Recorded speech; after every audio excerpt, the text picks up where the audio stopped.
Okay, let's go. So, hello, everybody. Thank you for joining us to listen to this conversation, which is the first in a series to really celebrate leading up to the launch of Perry Tim's third book, The HR Operating Model, Designing a People Function that Supports the Workforce and the Business, which will be published by Colgan Page on the 3rd of August.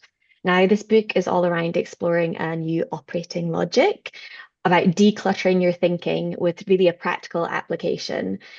And it is time now for a transformation for the HR and people profession. It's needed now more than ever. So, this first conversation is a theme that is sprinkled throughout the entire manuscript, which I've been very fortunate to read before the published day. And we have Perry himself join us, so Chief Energy Officer of PTHR. And we also have our wonderful practice lead on systems and OD, Hannah Rogers, join us. So we're going to explore the claim, Perry, that everything is a system. Now, with the HR profession, it's to do with people. That's the core of what people professionals do. Yet you do lead with this bold statement, everything is a system. So should we start with really unpacking in the context of the HR operating model, what you actually mean by that, Perry? For sure. I mean, if I take a sort of physics approach, everything's energy. However, that energy creates systems, and systems exist everywhere we look, right? So I think the reason I make that bold assertion has probably two or three elements to it. So if I begin with the first one, if we think about when an enterprise is created, normally, let's say an entrepreneur has an idea and maybe starts working on their own. So they're working within their own systems at that point in time. But as they expand and they can't cope with the work, they think, I've got to get some people in to help me. Now, that then changes the system that you're in because it's not just you anymore and you relying on you. It's other people who need to know what to do, how to do it, when to do it, and so on. So it becomes a much more complex system. And then if we think about global multinationals, some of which have, 500,000 people across the globe, I mean, how complex is that? So I think it's really naive to say work is all about people. I mean, it is about people, but it's nothing without a system that brings it all together, that connects all the moving parts, that deals with flows and disturbances and evolution and challenges. So I think the fact that we often say, it's all about people is great and noble, but actually it's not. It's all about the systems that people are in.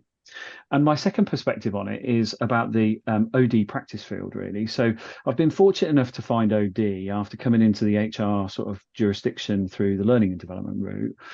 And I've always been a little bit perplexed at why OD is a function within a centre of excellence within HR, when OD covers everything: organization design, development, flows, culture, performance, workforce, sciences, psychologies, and so on. So I've often thought really HR should be a part of OD. But if we forget all those lines that we draw, it's all about the systems that HR, OD, L&D, reward, talent acquisition, whatever, intervene in, design and utilize. And the whole system of work is where we've got to have our perspective on the sort of wider sense to then drill into process and flows and decision making and governance and accountabilities and capabilities. So when I say everything's a system, I just want people to elevate out from sort of well-intended but noble sense of it's all about people to it's all about people in a system, and systems are everywhere and everything. Thank you. So I guess you're really doing a 180 on HR as a system, if you like, by bringing a lens into OD and systems thinking within that. And Hannah, do you have anything to build on there? Yeah, I think I think it's really interesting around that kind of challenge around it's all about people. And I think it is, but I think it's almost quite reductive in that frame, is that it and I think it gives this illusion that when there are problems that exist within organizations, that the people are to blame for it, or we're trying to fix people within an organization. Whereas actually one of the main reasons that change fails and that we continue to face the same challenges that we always face in organizations is because we're not taking that systemic view. So we're looking at a people agenda in isolation. Whereas if we zoom out of that and we see that there is this a whole, there is this much broader dynamic and other systems which exist within an organization as a system, then it starts to reframe the challenge, and it starts to show us actually what is influencing the issues and the challenges and the behaviors that we see within organizations, which is much more complex and much more broader. So it's almost like the conditions which exist, which influence the way that kind of people behave and what it is that we experience. So I think there is an element of truth to that, but I think it kind of just extending on Perry's point. I think it's how we kind of see the bigger picture of that, and recognizing that it's really adaptive and that nothing is static. And I think that's just for me, that's a really important thing around kind of seeing everything as a system, is that as HR practitioners, as OD practitioners, we need to be seeing it in much more of that emergent way. And yeah, so kind of linking to Perry's point around kind of this dynamic agenda, really, that kind of is within organizations.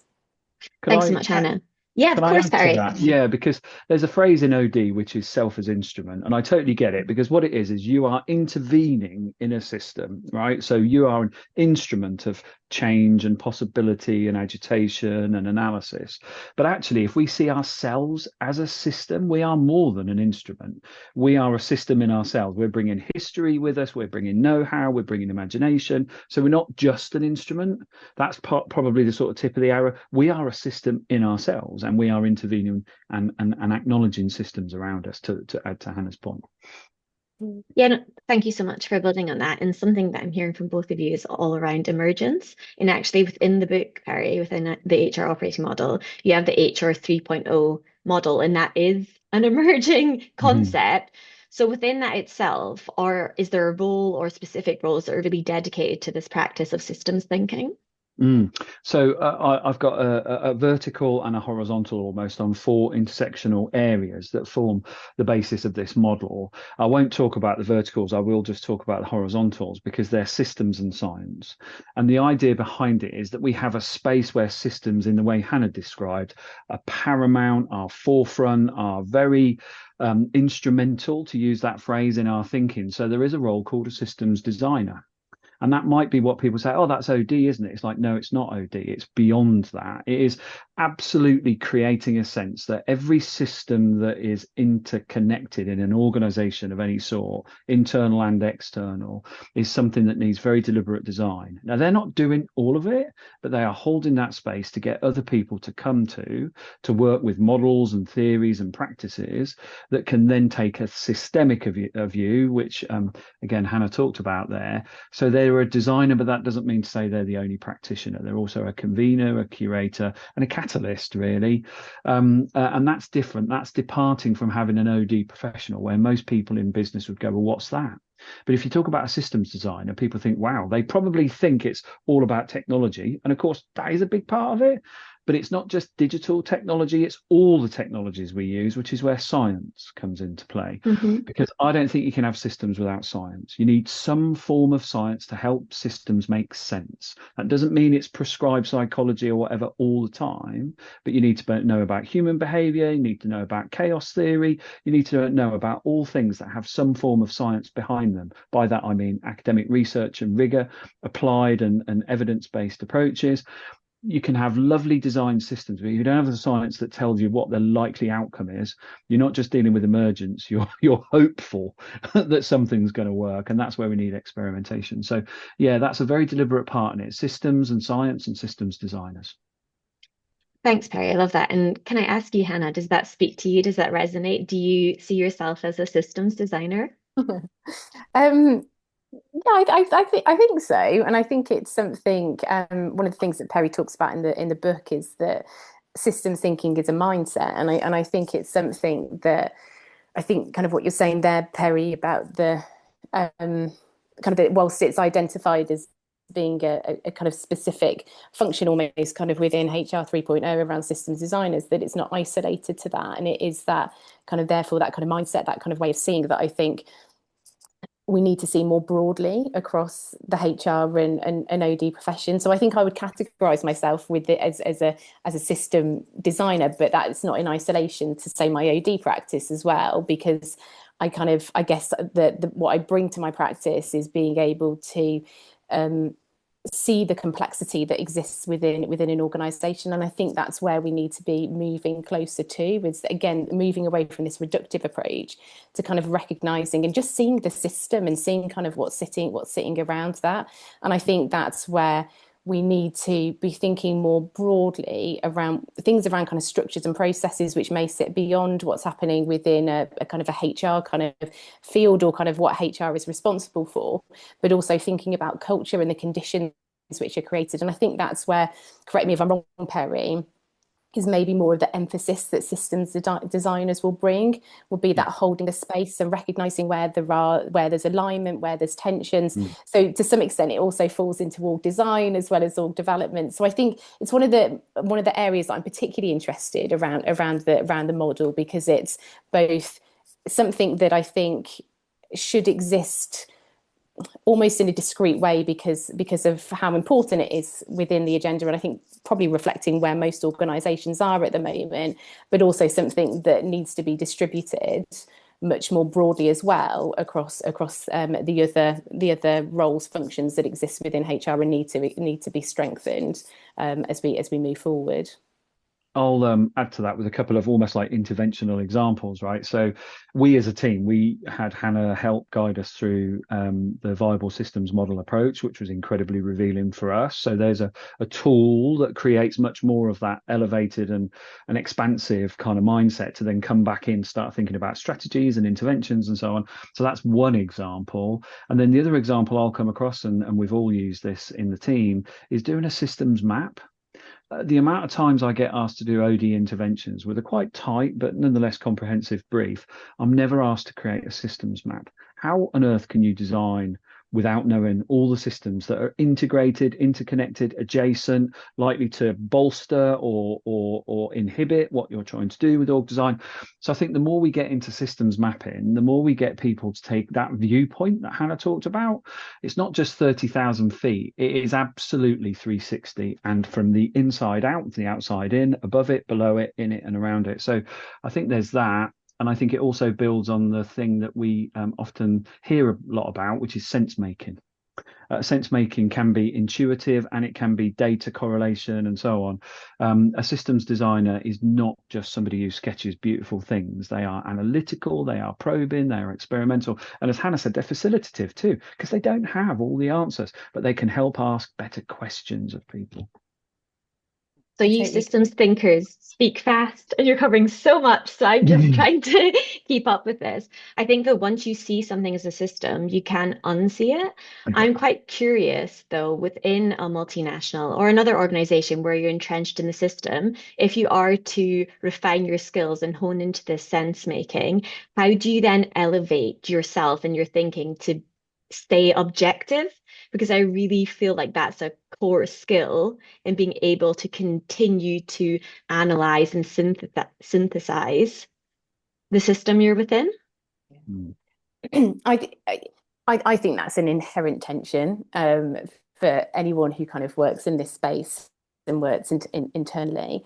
And I think that's true across all design and all development as well. And to some extent, I think kind of where HR is moving to in more of that, how do I see it? How do we see ourselves as enablers and as facilitators, rather than necessarily being experts of what needs to be happening? So how do we do more co-creation? How do we listen more? But I do think it's an inherent challenge, and I don't think there's a simple answer to it. But I think there is something about how you bring your own awareness. So a bit of the kind of the self as a system. So what are my biases? What are my prior experiences? How might those be influencing what it is that I'm seeing and what it is that I'm hearing? So there's kind of models that can help you to be able to just unpack that yourself, so that you are bringing that consciousness of what's in scope, what's out of scope, and how may I be influencing that. So I think that's a part of it is how do you bring your own self-awareness to that, to be able to note where you are being potentially where you're not being objective.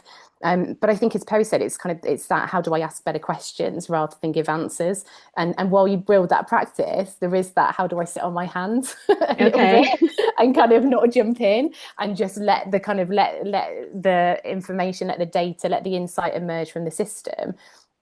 And I think if you recognize the real value that comes from others within the system and their lived experience, then there's so much value that comes from that. And I think I think there's a little bit of a mindset to it, and a recognition that our role is changing from I have all the answers to I can ask the best questions, and actually other people have those. And there's a lot of value that comes from that. But I do appreciate that it's a process really to get there. Bit of a journey. Yeah, a big journey. And Perry, I think I saw your ears peak up. Yeah, definitely. I'll quote Satya Nadella actually, who said he wanted Microsoft to go from being a know-it-all organization to a learn-it-all organization, and that just talks to what Hannah's said there. I'll zoom back to where I started, really, where the universe is systems, but also it starts with energies, and the tensions that Hannah created are energies. Right. And they are telling us something about friction and flow. They are telling us about stop, continue, or pause. So there's lots of things that are much more sophisticated in the way that we approach things when we take that viewpoint. So I think that objectivity that you're talking about is a natural occurrence of that mindfulness, that thoughtfulness, that depth, that multiple perspectives. Even like Hannah said, you sit on your hands sometimes, so you're being out of character for yourself. But actually, what I found is when you get this right, you become the system. You represent the system. You're a voice for the system. You're an internal dialogue for the system. You're an external perspective on the system. That might sound a little bit difficult to square and tabulate, but it's absolutely true that you can take on that sort of role and almost become a bit shamanistic in this, right? And kind of send it into areas of thought that people wouldn't otherwise have done. Now, I'll give you a really crude example where this plays into the world of work right now: restructures. I mean, I want to ban the things, right? Because they're so reductive and crude. What people fail to think about is the tensions that come in whenever you utter that word restructure: fear, uncertainty, panic. And so what we need to think about is, how do we reframe that as a system? It's just about us being participative in evolution. Right. So if we start thinking about a different approach to it, you cannot do that by just looking at a spreadsheet. You've got to think about all the systems, all the behaviors, all the psychology, all the capabilities, all the outputs, all the value you're looking at creating, not just fixing a budget. That's the difference between reductive thinking and systems thinking. And that's where we should be as a profession.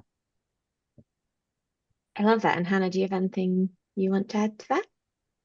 No, I don't think so. No, I think that kind of covers it really nicely. Sums it up. Yeah, no, I think what I was hearing, Perry, is that as a systems thinker, a systems designer within HR 3.0, you're very much an analyst, an activist, and an advocate for the system. Ooh, nice. And getting an alliteration there. Okay, I think just to wrap it up, is there one key thought that you could share with listeners just around everything as a system? You got one, Hannah? I do. I think for me, there's something about accessibility of all of this, and that it can feel really overwhelming for people as we kind of talk about this. It's a big thing. We were saying that the organization is a system, that it's very complex. The systems within systems, it can feel really overwhelming, and it can feel hard to be able to put your arms around it. But I think there are, and I almost think that's potentially a barrier and a challenge for people, and I don't think it needs to be. I think there is something about how do you utilize some really quite simple but effective tools and methods, and Perry, you mentioned some earlier around system mapping and things like that, which you can start to, it helps you to be able to see the system and to be able to understand the system and start to just dip your toe in.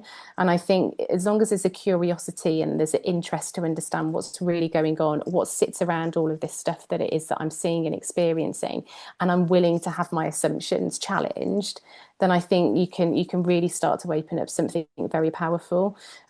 So I think it is accessible. I think we just need to maybe help and support people to be able to start to dip their toe into the water a little bit more around that. That's so lovely, because I'm going to build on that, because I think people think of it as a complex, almost pointy-headed thing that you've got to have decades of study into. But you're right, there are so many tools that are so accessible. And I think we sometimes conflate systems with being hyper big, complex things you can't ever move. But they're made up of lots of little systems that you can do something within. So I love that sort of call to action on that. There is a phrase: the purpose of the system is what it delivers.